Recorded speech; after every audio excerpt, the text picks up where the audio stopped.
اس کی وجہ یہ ہے کہ ڈاکٹر نے کھانسنے کی دوا دی ہے، سمجھ رہے؟ دوا دی ہے تاکہ وہ سینے کا جو ریشہ ہے وہ صاف ہو جائے، تو کھانسیں گے تو نکلے گا نا،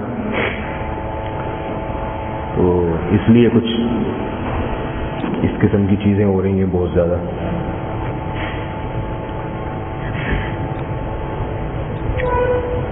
آج ہم نے سورہ نساء ختم کی ہے اور سورہ مائدہ شروع کی ہے۔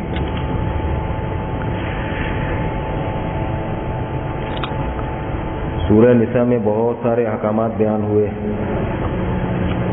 اور سورہ مائدہ کا بھی اکثر حصہ گزر چکا ہے۔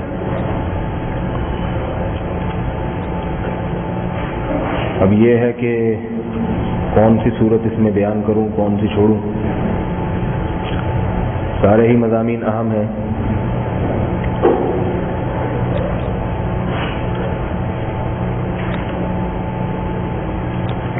سورہ نساء میں ایک بہت اہم حکم خواتین سے متعلق کچھ احکام ہیں، کچھ یتیموں سے متعلق، تو سارے احکام بیان نہیں کروں گا، صرف دو حکم جو بہت اہم ہیں اور جن میں بہت کوتاہی ہوتی ہے وہ بیان کروں گا۔ ایک تو یہ فرمایا یا ایھا الذین آمنوا لا یحل لکم ان ترثوا النساء کرہا، اے ایمان والو تمہارے لیے یہ بات حلال نہیں ہے کہ تم عورتوں کے مال کے زبردستی مالک بن جاؤ۔ عورتوں کے مال کے مالک کیسے بنیں گے؟ قرآن میں یہاں کیا مراد ہے؟ دو طرح سے مالک بنتے تھے، ایک کا تو یہاں صراحتاً ذکر ہے، ایک کا دوسری آیات میں اسی صورت میں۔ وہ یہ کہ ایک تو اس طرح کہ جب زوجہ کو طلاق دی جاتی ہے تو جتنا جہیز اس کو ملا والدین کی طرف سے سارا لڑکے والے ہتھیار لیتے ہیں، رکھ لیتے ہیں کہ یہ تو ہمارا ہو گیا، دیتے نہیں ہیں، عدالتوں میں پھر کیس چلتے ہیں، مہر بھی نہیں دیتے، وہ بھی پی جاتے ہیں۔ اور دوسرا وراثت میں ان کو حصہ نہیں دیتے۔ پہلی والی کنڈیشن ذرا کم ہے، دوسری والی تو بہت ہی زیادہ ہے۔ بہت جو نیک لوگ ہیں وہ کہتے ہیں ہم نے بہنوں سے معاف کروا لیا۔ یاد رکھیے انہی آیات میں فرمایا کہ اے ایمان والو تم ایک دوسرے کا مال باطل طریقے سے نہ کھاؤ۔ یہ جو معاف کروا لیا جاتا ہے اس میں جب تک دل کی 100% رضا کا یقین نہ ہو اس وقت تک معاف نہیں ہوگا۔ میں نے ایک دفعہ بیان کیا، میں نے کہا یہ بہنوں کی جو وراثت پی جاتے ہیں نا بھائی لوگ، تو یہ جائز نہیں ہے اور آج کل کی معافی کا کوئی اعتبار بھی نہیں ہے۔ معافی جب معتبر ہوگی جب بہن کا جتنا حصہ بنتا ہے اس کو ہاتھ میں پکڑایا جائے، پھر اس سے کہا جائے اب تمہاری مرضی، اگر واپس کر دو بھائیوں کو دے دو گفٹ، تو تم جب تک ہاتھ میں نہیں پکڑاؤ گے وہ یہی کہے گی میں نے معاف کیا۔ تو ایک صاحب بعد میں مجھے ملے، کہنے لگے کہ میں نے بالکل یہی کیا، ہماری بہن کی وراثت تھی، کوئی دے نہیں رہا تھا کہ معاف کر دیا اس نے، تو میں نے کہا یار دو تو صحیح، صرف 50,000 بنتے تھے وہ پکڑائے، تو وہ مکر گئی، کہہ رہی نہیں میری بڑی ضرورتیں ہیں۔ 50,000 بھی کسی کو برے تھوڑی لگتے ہیں۔ تو یہ پی جاتے ہیں وراثت، تو اس لیے بھائی یہ ذرا اللہ سے ڈرنا چاہیے اس میں۔ خواتین کی، مردوں کا اس لیے ذکر نہیں کیا کہ وہ پینا ذرا مشکل ہے، بھائی بھائی کی وراثت پی کے دکھائے وہ کچا چبا جائے گا اس کو، تو علماء سے پوچھ کے پورے طریقے سے وراثت کو تقسیم کرنا ضروری ہے۔ دوسرا مسئلہ انہی آیات میں یہ بیان کیا گیا کہ وراثت میں جو یتیم بچے ہیں وارثین میں، ان کے مال کو ہاتھ بھی نہیں لگاؤ۔ باپ کا انتقال ہو گیا، آپ کے بھائیوں میں کوئی چھوٹا بھائی ہے جو ظاہر یتیم ہے، نابالغ ہے، تو چھوٹا بچہ کو بھی پتہ نہیں ہوتا میرے ابا نے کتنی جائیداد چھوڑی۔ عام طور پر بڑا بھائی تسلی کے ساتھ سارا کاروبار پیتا ہے، باپ کاروبار چھوڑ کر گیا نا، تو چھوٹے بھائی کو صرف اسکول کی فیسیں دیتے رہتے ہیں اور عید بقرعید پہ کپڑے بنا دیے، باقی کروڑوں روپے کے مال سارا پیتا رہتا ہے، کہتے ہیں تو میں نے اپنی محنت سے کمایا ہے۔ بات یہ ہے کہ تم نے اپنی محنت سے جو کمایا تو ملا کس کی طرف سے تھا؟ باپ کی طرف سے ملا تھا نا تمہیں یہ پیسہ. یہ بات یاد رکھیں، باپ اگر کوئی کاروبار اپنے پیسے سے شروع کرے اور اس میں بیٹے باپ کے ساتھ کاروبار میں ہاتھ بٹائیں تو یہ صرف تعاون ہوگا، باپ کی جائیداد میں وہ اس بنیاد پہ شرکت کے حقدار نہیں ہوتے. لہذا باپ کے مرنے کے بعد اس پورے کاروبار میں تمام وارثین کا حصہ ہوگا جتنا شریعت نے بتایا ہے. کاروبار کرنے والے، ابا کی دکان پہ بیٹھنے والے یہ نہیں کہہ سکتے کہ یہ دکان سے 2 سے 4 تو ہم نے کی ہیں، ابا نے تو ایک کھولی تھی، یہ تو ابا کے ساتھ ہم بیٹھتے تھے پنچر کی دکان پہ، جو آج 4 دکانیں ابا نے کھول لی ہیں پنچر کی. سمجھ میں آ رہی ہے بات کہ نہیں آ رہی؟ یہ وہ حرام کاریاں ہیں جو بڑی تسلی کے ساتھ دیندار لوگ کر لیتے ہیں. تو باپ کے ساتھ کاروبار میں اگر آپ نے تعاون اور مدد کی تو جتنی مرضی مدد کرتے رہیں، تو وہ مدد صرف مدد برائے مدد ہوگی، اس سے آپ کا وراثت میں حق زیادہ نہیں ہو جائے گا. لہذا جو لوگ اپنے والد کے ساتھ بزنس کرتے ہیں ان کو چاہیے کہ اگر ان کو اس بات کا خوف ہے کہ ہماری یہ محنت ضائع ہو جائے گی، ہمیں کچھ نہیں ملے گا، تو وہ ابا سے یوں کہیں کہ ابا اپنی زندگی میں تھوڑے سے پیسے ہمیں دے دو، ٹھیک ہے نا، تاکہ وہ پیسے پھر ہم اپنی جیب سے لگا دیں اس کاروبار میں اور اتنے فیصد ہماری اس میں شرکت ہو جائے، تاکہ جب آپ دنیا سے رخصت فرمائیں، ابا تو یہ سن کے ایک تھپڑ لگا دیں میں رخصت کر رہا ہوں گے، لیکن بہرحال رخصتی تو ہوگی نا دنیا سے. میں چھوٹا تھا نا تو مجھے رخصتی کا مطلب نہیں پتا تھا، تو میں نے اسکول میں 4تھی کلاس میں اپنی استانی کو درخواست لکھی کہ مجھے ایک دن کی رخصتی چاہیے. تو جب بھی یہ رخصت کا لفظ استعمال کرتا ہوں مجھے وہ واقعہ، تو انہوں نے کہا کیا تم دلہن ہو جو رخصتی ہو رہی ہے تمہاری؟ تو یہ لفظ مجھے ہمیشہ یاد آ جاتا ہے جب بھی رخصت کا لفظ استعمال کرتا ہوں نا، رخصتی. تو ابا نے دنیا سے بہرحال رخصت تو ہونا ہی ہے، تو اس لیے معاملہ کلیئر کر دینا چاہیے. تو اس میں جو نابالغ بچے ہیں، یتیم بچے جو آپ کے بھائی ہیں یا بہن ہیں، اس کے بارے میں اللہ نے بہت سخت احکامات نازل کیے. فرمایا کہ آت الیتامی اموالہم، پورا مال گن کے ان کے حوالے کرو. ابھی نہیں، ابھی تو بچے ضائع کر دیں گے، جب وہ بڑے ہو جائیں، نکاح کی عمر کو پہنچ جائیں اور مال خرچ کرنے کی ان میں صلاحیت پیدا ہو جائے، سمجھ بوجھ پیدا ہو جائے، تو پورا مال ان کے حوالے کر دو. وَلَا تَأْكُلُوهَا إِسْرَافًا وَبِدَارًا أَن يَكْبَرُوا، اس ڈر سے جلدی کھانا نہ شروع کر دو کہ چھوٹی بہن بالغ ہو گئی یا بڑا ہو گئی تو پھر پوچھے گی کہاں گئے پیسے، اس لیے جلدی پی جاؤ، یہ تمہارے لیے جائز نہیں ہے. تو اس لیے آگے فرمائے ان الذین یأکلون اموال الیتامی ظلما انما یأکلون فی بطونہم نارا، اگر تم اپنے بھائی یا بہن کی یا بھتیجے یتیم بھتیجوں کی وراثت کھاؤ گے تو یہ وراثت نہیں ہے بلکہ جہنم کی آگ کے ٹکڑے ہیں جو اپنے پیٹ میں اتار رہے ہو، آگ کے انگارے کھا رہے ہو. صرف بھائیوں کے لیے نہیں ہے، چچا خاندان کے جو لوگ ہوتے ہیں، باپ مر گیا ایک چھوٹا بیٹا ہے، چچا پی جاتا ہے وراثت، اس چھوٹے کی کا خیال ہی نہیں کرتا. اس لیے اس صورت میں اللہ نے وراثت کے احکام کی بہت سخت تاکید کی ہے. اور یہ بھی یاد رکھیں کہ اگر باپ مر جائے اور اس کی بیوہ کو حمل ہو تو اس حمل کا بھی وراثت میں حصہ ہوتا ہے. اس کو لڑکا فرض کر کے اس کی وراثت روک لی جاتی ہے، دیکھا جائے گا اگر بیٹا ہے تو حصہ دے دیا جائے، بیٹی پیدا ہوئی ہے تو اس میں سے آدھا مائنس کر دیا جائے، بیٹی کا آدھا ہوتا ہے. آج کل ان چیزوں پر بالکل بھی عمل نہیں ہوتا. ہوتا کیا ہے کہ ابا کا انتقال ہوا، ابا کے پیسوں سے دیگیں پکوائی جاتی ہیں اور اصالہ ثواب کیا جاتا ہے. بیوہ جو ہے نا، بیوہ وہ کیا کرتی ہے، اپنے شوہر کے مال کو بے تحاشا اڑاتی ہے. پھر بچے کچھ نہیں کہتے کہ اماں ہے، اماں کے سامنے کون اکڑے گا. اماں کیا کر رہی ہیں، قرآن خوانیاں بھی کر رہی ہیں، چاندنیوں کے پیسے بھی، پلیٹوں کے پیسے بھی، چمچوں کے کرائے بھی جا رہے ہیں اور دیگوں کی بریانیوں کے بھی، یہ ساری چیزیں جا رہے ہیں کس کے مال سے؟ شوہر کے مال سے. حالانکہ وہ اب شوہر کا نہیں رہا، اب وہ تمام وارثین کا ہے. اس لیے اس میں سے 1 روپیہ بھی صدقہ و خیرات کرنا جائز نہیں. نمازوں کا، روزوں کا فدیہ نہیں نکال سکتے اس میں سے. اگر وصیت کی ہے تو پھر 1/3 میں سے فدیہ نکلے گا، نہیں کی تو پھر فدیہ بھی نہیں نکال سکتے اس میں سے. کرنا کیا ہے؟ اس کو جلد سے جلد تقسیم کرنا ہے، جلد سے جلد۔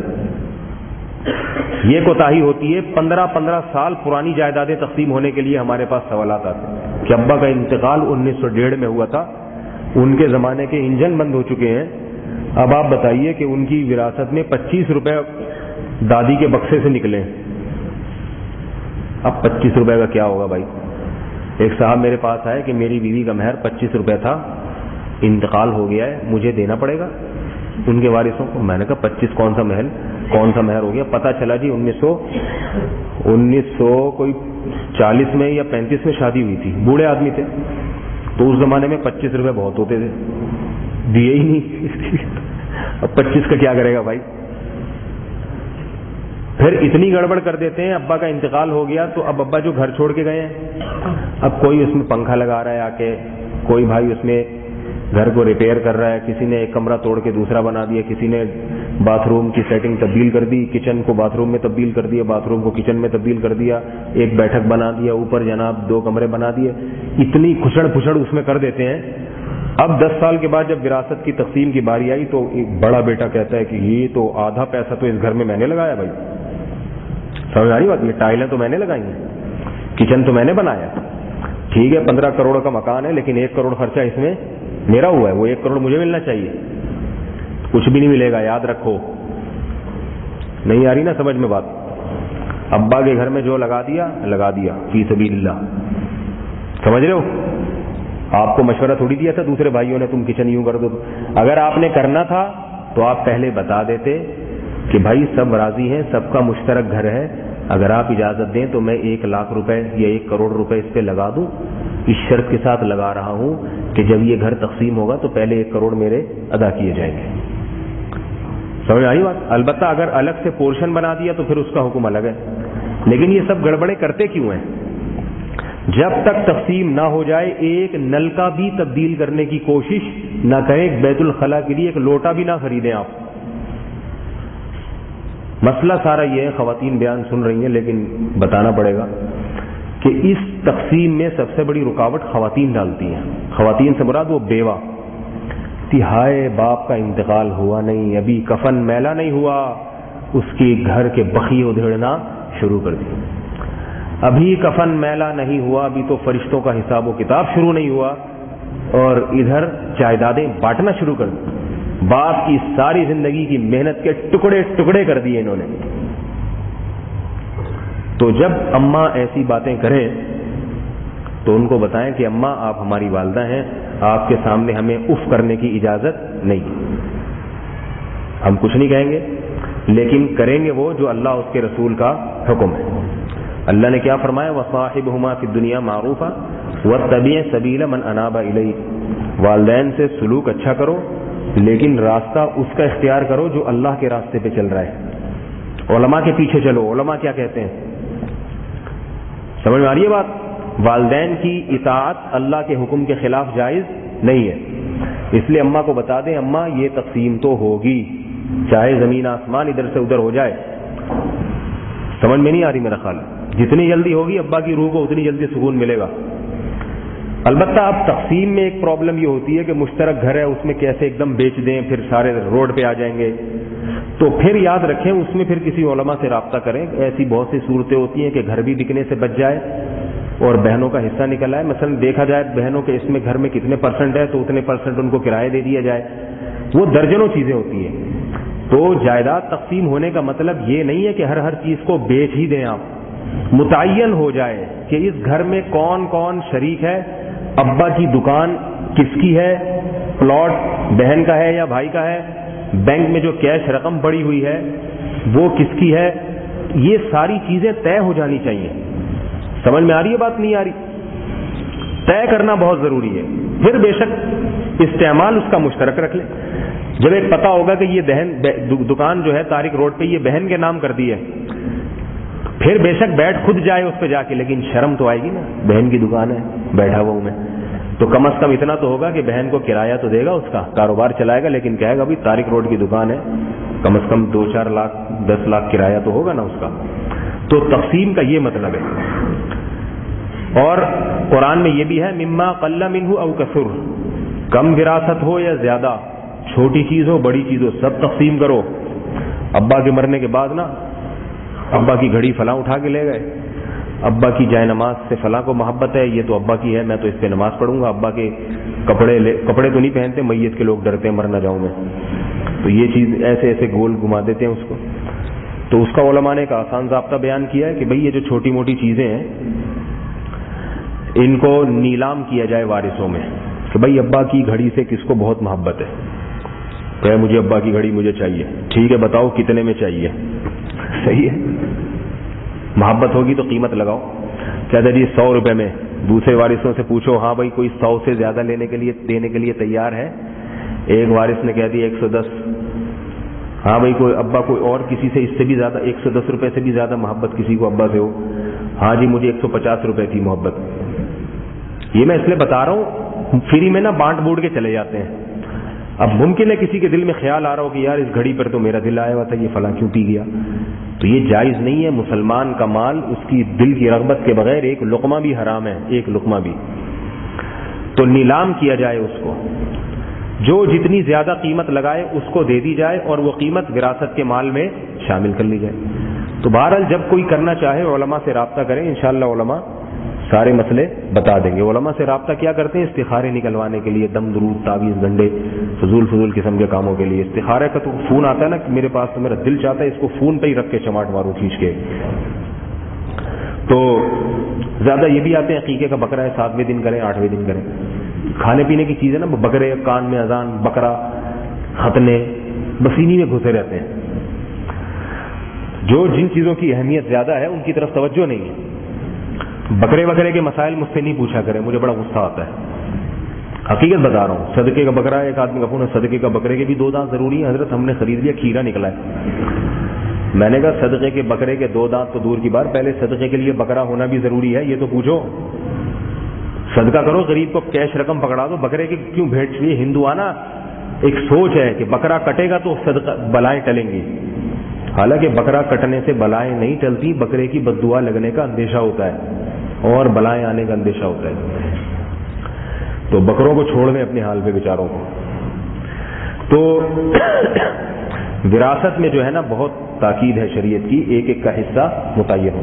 ہاں بہن کو دے دیا، پھر بے شک وہ اپنے بھائی کے ساتھ اچھا سلوک کرنا چاہے کہ بھائی میں تو اپنے گھر میں خوش ہوں، چلو آپ غریب ہو، یہ لو پیسے بھائی 2 کروڑ روپے میں نے آپ کو ہدیہ. ایسی اگر کوئی بہن کسی کے پاس ہو تو بلائیں عمل فلاحیہ مسجد میں، اس کو جو ہے نا کوئی انعام دیں گے، تحفہ دیں گے. بھائی اتنی اچھی بہن ہے، اپنے بھائی کو 2 کروڑ روپے اس نے اس زمانے میں ہدیہ کی ہے. سمجھ آ رہی ہے نا بات؟ تو ایسا آج کل اتنی اچھی اچھی بہنیں مارکیٹ سے شارٹ ہیں. یہ اس لیے کہہ رہا ہوں کہ وہ 2 کروڑ معاف تو کر دے گی، لیکن ذرا پکڑا کے تو دیکھو اس کو، پھر دیکھتے ہیں کیسے معاف کرے گی. تو اس لیے جو ہے اللہ نے سورہ نساء میں وراثت کے حکام کو بہت زیادہ تاکید سے بیان کیا، اور خاص طور پر عورتوں کی وراثت کے حکام کی اور تاکید کی کہ ان کو پورا پورا حصہ دیا جائے، اس میں گڑبڑ نہ کی جائے. اور اللہ تعالیٰ نے اس صورت میں بہت سارے احکام بیان کیے، ان میں ایک خاص طور پہ میرے لیے بیان کیا گیا ہے، وہ بھی بتا دیتا ہوں. فرمایا وَلَن تَسْتَطِيعُوا أَن تَعْدِلُوا بَيْنَ النِّسَاءِ وَلَوْ حَرَصْتُمْ. اگر کسی کی زیادہ بیویاں ہیں تو تم ان میں 100% عدل نہیں کر سکتے، کتنی بھی کوشش کر لو. فَلَا تَمِيلُوا كُلَّ الْمَيْلِ، لہذا کوشش کرو کہ ایسا نہ ہو کہ ایک کی طرف اتنے مائل ہو جاؤ کہ دوسری کو لٹکا کے چھوڑ دو. جس حد تک ممکن ہے تمہارے لیے برابری کی کوشش کرو، اور اگر تم اصلاح کی کوشش میں لگے رہو گے اور تقوی اختیار کرو گے تو پھر اگر کمی کوتاہی ہو گئی تو اللہ تعالیٰ غفور اور رحیم ہے، معاف کر دیتا ہے. لیکن کوشش کرو برابری کرنے کی. اور یہ بھی اللہ نے بتا دیا کہ بہت اہم حکم ایک یہ دیا، اے ایمان والو کونوا قوامین بالقسط شہداء للہ. اے ایمان والو جب بھی گواہی دو تو ٹھیک ٹھیک گواہی دیا کرو. گواہی کے لیے اگر بلایا جائے، وَلَوْ عَلَىٰ أَنفُسِكُمْ، اگرچہ وہ تمہارے خلاف کیوں نہ جا رہی ہو، أَوِ الْوَالِدَيْنِ وَالْأَقْرَبِينَ، اگرچہ تمہیں اپنے ماں باپ کے خلاف گواہی کیوں نہ دینی پڑے. اگر تمہارے والدین نے کسی پر ظلم زیادتی کی ہے تو دیکھیں والدین کا کتنا حق قرآن نے بیان کیا نا. آج صبح اسی پر بیان ہوا تھا فجر کے بعد والدین کے حقوق پر. اس کے باوجود قرآن کہہ رہا ہے کہ اگر والدین نے کسی پر زیادتی کی ہے اور تمہیں گواہی کے لیے بلایا جائے تو پھر والدین کی طرفداری نہ کرو، اگر انہوں نے زیادتی کی ہے تو ان کے خلاف گواہی دے دو۔ ایسی صورت میں اس گواہی کی وجہ سے والدین کو اگر جیل ہوئی، سزا ہوئی تو تم گناہگار نہیں ہوگے۔ لیکن اگر تم نے والدین کی طرفداری کی جبکہ تمہیں پتا ہے کہ وہ غلطی پر ہے تو پھر قیامت کے دن اللہ تمہیں سزا دے گا۔ اس لیے گواہی کا معاملہ بہت سخت ہے، اس میں سچی گواہی دینا ضروری ہے، اگرچہ اپنے رشتہ داروں کے خلاف ہی کیوں نہ ہو۔ آج ایک ماحول ایسا بن گیا ہے کہ جب بھی کوئی جھگڑا نمٹانے کے لیے بیٹھتے ہیں ہر آدمی اپنے رشتہ داروں کی طرفداری کر رہا ہوتا ہے، بس سمجھ آ رہی ہے نا بات؟ ہر آدمی کہہ رہے ہیں نہیں یہ میرا بھائی صحیح ہے تم غلط ہو، میری بیوی صحیح بول رہی ہے تم غلط ہو، میرے والدین صحیح بول رہے ہیں تم غلط بول رہے ہو۔ تو اللہ نے فرمایا کہ انصاف سے کام لیا کرو۔ اگر تمہارے بھائی غلط ہے، بہن غلط ہے، بیوی غلط ہے، والدین غلط ہے تو بولو کہ یہ غلط ہے، ان کی طرفداری نہ کیا کرو۔ گرمی ہو گئی ہے، بس ایک اور حکم بیان کر کے اس کو ختم کرتا ہوں، یہ بہت اہم احکام ہے۔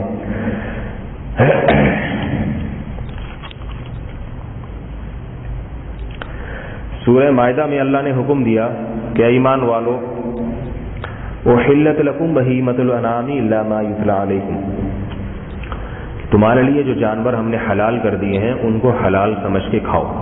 اللہ کے حلال کو حلال سمجھنا بھی فرض ہے۔ مزاروں پہ جو جانور چھوڑ دیے جاتے ہیں فلاں کے نام پہ، بابے کے نام پہ، ان کو چھیڑے گا نہیں، یہ سب فضولیات ہیں، ان سے اجتناب کرنا چاہیے، مزار پرستی سے دور رہنا چاہیے۔ اور اللہ نے ایک اجازت دی، بہت سے لوگوں کو یہ مسئلہ معلوم نہیں ہے، اللہ نے اس صورت میں یہ بھی اجازت دی کہ جن شکاری کتوں کو تم سدھا دو، شکار کرنا سکھا دو، تو ان کا شکار بھی تمہارے لیے حلال ہے، اگرچہ ذبح نہ بھی کیا ہو، بشرطے کہ اس کتے کو اللہ کا نام لے کے چھوڑا جائے۔ تو شکاری کتا جو ہے نا، کتا شکار کے لیے پالنا جائز ہے، شو کے لیے پالنا جائز نہیں ہے۔ آج کل لوگوں نے ایسی پالا ہوتا ہے شوقیہ۔ کتا صرف دو صورتوں میں جائز ہے، یا تو شکار کے لیے یا اپنے گھر کی پہرے داری کے لیے۔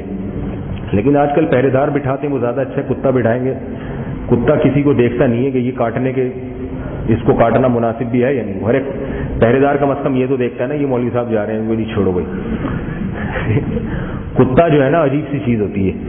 تو آج کل جب پہرے دار موجود ہے وہ بھی کتے معاذ اللہ یعنی ایسا ہی ہوتا ہے، اس لیے کہہ رہا ہوں سوتے رہتے ہیں پہرے دار پڑے ہوئے، ٹھیک ہے نا، تو سارے نہیں اچھے بھی ہوتے ہیں، تو جو ہے پہرے دار رکھ لیں۔ بہرحال کوئی واقعی اس کو ضرورت ہو حفاظت کی، پہرے داری کی، تو کتا پالنا اس کے لیے جائز ہے، بلا ضرورت پالنا جائز نہیں۔ انگریز جیسے پالتے ہیں، گھر میں بٹھاتے ہیں۔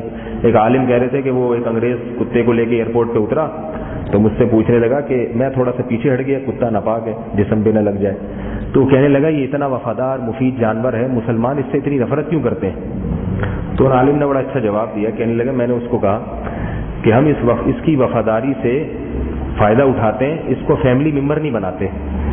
جانور ہے نا، تو اللہ نے جانوروں کو کہا ہے کہ ان میں جو صلاحیتیں دی ان سے فائدہ اٹھاؤ، تو ہمیں اجازت ہے کہ کتے کی وفاداری کو ہم کیش کرائیں، اس سے فائدہ اٹھائیں، اس کو روٹی کھلائیں اور پھر اس سے اپنے کام لیں۔ لیکن ہے جانور وہ، یہ نہیں کہ اس کو فیملی ممبر بنا دیں، جیسے انگریزوں نے بنا کے اس کو بیٹھک پہ لا کے بٹھایا اور جناب کھانے میں اپنے ساتھ شرکت، اور جناب وہ کتا انگریز کے ساتھ اگر کھڑا ہوا ہو نا، کتا اتنا خوبصورت ہوتا ہے کہ جو کتے کے ساتھ کھڑا ہوا ہوتا ہے وہ کتا لگ رہا ہوتا ہے کتے کے سامنے۔ ایسے لاکٹ اس کے گلے میں شیمپو سے نہلایا ہوا ہوگا، بندہ اتنا نہیں چمک رہا ہوگا اتنا کتا سمجھ رہا ہوگا۔ کتے کو کتے رکھ کے اس سے کام لینا چاہیے۔ تو اللہ نے شکار کے کتے کی اجازت دی، فرمایا کہ جو کتا تم شکار کے لیے پالتے ہو اس میں چند شرطوں کے ساتھ جائز ہے جو قرآن نے یہاں بیان کی ہے۔ نمبر ایک یہ کہ وہ سدھایا ہوا کتا ہو، گلی محلے کے کتے کو ویسے ہی آپ نے تھوڑا سا ہو کر دیا اور کسی نے کو جا کے اس نے مار دیا، یہ حلال نہیں ہوگا۔ سدھائے ہوئے کتے آپ کے اشارے پہ ہو، سمجھ میں آ رہی ہے نا بات۔ نمبر دو، وہ کتا اتنا سدھایا ہوا ہو کہ وہ جب شکار کرے تو اس میں سے خود کچھ بھی نہ کھائے بلکہ اٹھا کے جانور ویسے کا ویسا آپ کے لیے لے آئے۔ اگر خود اس نے سے کھا لیا تو آپ کے لیے حرام ہو جائے گا، اس لیے کہ پھر وہ اس نے اپنے لیے شکار کیا ہے۔ تو اللہ مسلمان کو اجازت نہیں دیتے کہ جانور جو اپنے لیے کھائے تم اس میں سے نکال کے کھانا شروع کر دو، یہ گندا عمل ہے، تو تمہارے لیے لے کر آئے۔ تیسری بات یہ کہ جانور جب تمہارے پاس آئے تو وہ زندہ نہ ہو، مر چکا ہو۔ اگر زندہ تھا تو پھر اس کو ذبح کرنا پڑے گا، سمجھ میں آ رہی ہے بات۔ اور چوتھی بات یہ کہ کتے پر اللہ کا نام لے کے چھوڑا جائے، بسم اللہ اللہ اکبر کہہ کے کتے کو چھوڑا جائے۔ تو یہ چند شرطیں ہیں، ان کی رعایت اگر کی جائے تو کتے کا شکار بھی حلال ہے۔ تو بس آج اتنا کافی ہے، وقت بھی کافی زیادہ ہو گیا، گرمی بہت ہو رہی ہے۔ سبحانک اللہم و بحمدک نشہد ان لا الہ الا انت نستغفرک و نتوب الیک.